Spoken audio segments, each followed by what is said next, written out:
शिव जी के साथ इसलिए विराजित है नंदी। जाने ये पौराणिक कथा। भगवान शिव के सभी मंदिरों में आपने देखा होगा कि शिव जी के साथ ही नंदी की प्रतिमा भी स्थापित होती है। शिव जी के सामने नंदी विराजित होते हैं। भक्त को शिव जी के दर्शन करने से पहले नंदी के दर्शन करने पड़ते हैं। नंदी शिव जी की सवारी है। इतना ही नहीं, उन्हें शिव जी का सबसे बड़ा भक्त भी कहा जाता है। लेकिन क्या आप जानते हैं कि शक्ति और भक्ति का प्रतीक नंदी आखिर कैसे बने शिव जी की सवारी और क्यों शिव जी के सभी मंदिरों में विराजित होते हैं? नंदी दरअसल सबसे पौराणिक कथा जुड़ी हुई है। जानते हैं शिव नंदी की कथा के बारे में?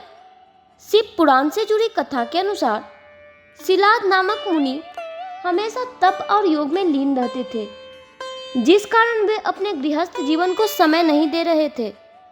शिलाद मुनि के योग और तप में व्यस्त रहने और ब्रह्मचारी होने के कारण उनका वंश समाप्ति की ओर था।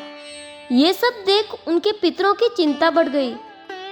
तब शिलाद मुनि ने संतान की कामना के लिए देवराज इंद्र को अपने तप से प्रसन्न किया।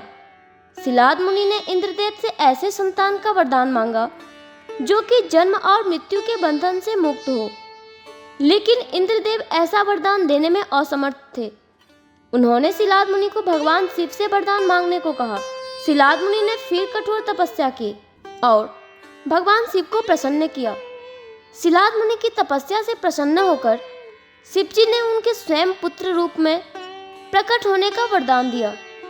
शिव जी नंदी के रूप में प्रकट हुए। इसके बाद शिव जी ने माता पार्वती की सम्मति से संपूर्ण गणों और वेदों के समक्ष गणों के अधिपति के रूप में नंदी का अभिषेक कराया। इस तरह के नंदी नंदीश्वर बन गए। शिव जी के वरदान से नंदी जन्म के बाद मृत्यु से मुक्त और अजर अमर हो गए। शिव जी ने नंदी को यह भी वरदान दिया कि जहां उनका निवास होगा वहां नंदी का भी निवास होगा। इसलिए शिव जी ने सभी मंदिरों या शिवालयों में नंदी की स्थापना की जाती है।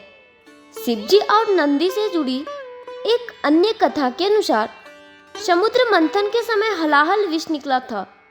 संपूर्ण संसार की रक्षा के लिए शिव जी ने स्वयं इसे पी लिया, लेकिन विषपान करते समय कुछ बूंदें धरती पर गिर गई थी, जिसे नंदी ने चाट लिया।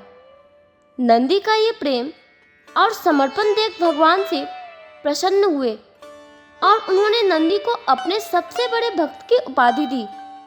इस तरह नंदी भगवान शिव की सवारी के साथ ही उनके सबसे बड़े भक्त भी कहलाते हैं।